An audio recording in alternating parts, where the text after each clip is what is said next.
So this session is on tension members in structural steel. And there's several outcomes we'd like to achieve in this session. First, we'd like to identify typical members in steel and some typical applications that occur in practice. Second, we'd like to recognize and know why we have a slenderness ratio with steel. The slenderness ratio is often KL over R less than 200. It's a preferred ratio, it's not a required ratio.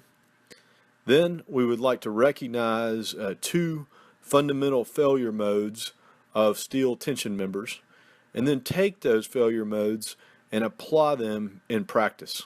So essentially there are four outcomes. We'll number them to be specific. The first one is to identify typical tension members and typical applications of tension members. And so I'll challenge you to think, what are some members you know in tension? And where have you seen them?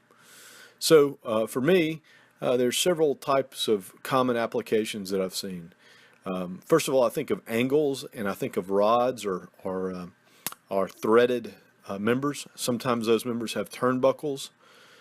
Sometimes we'll have tubes or pipes. We've referred to those as hollow structural sections.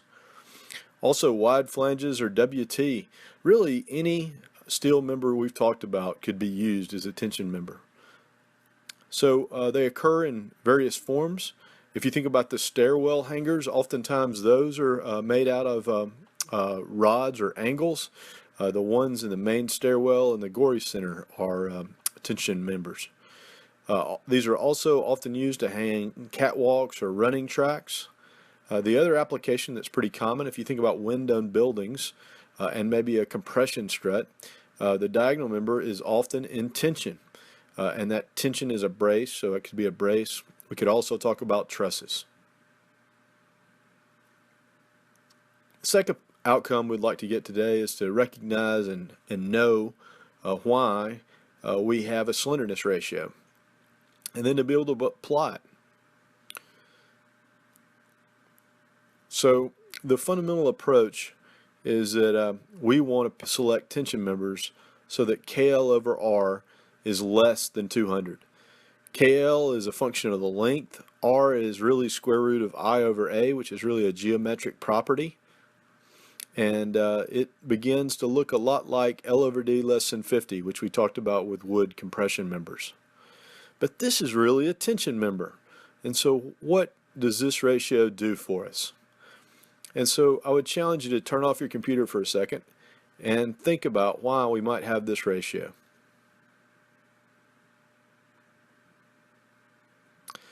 So I'll offer a few reasons why we might have it.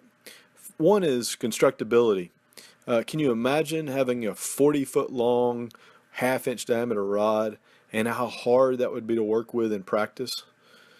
Second is that it limits the initial deflection of steel members. So imagine we have that brace configuration we talked about earlier with wind load applied. If the member was really loose, imagine the deflection that would occur in the members before the brace began to take any tension. The last item is that it prevents vibration of small tension members. We did a church one time that had steel tension members in the walls, and every time the mechanical unit turned on, the tension members vibrated because they didn't meet KL over R less than 200.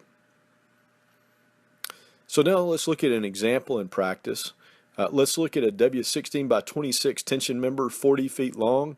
Perhaps this was a cord of a big truss or some type of bracing element.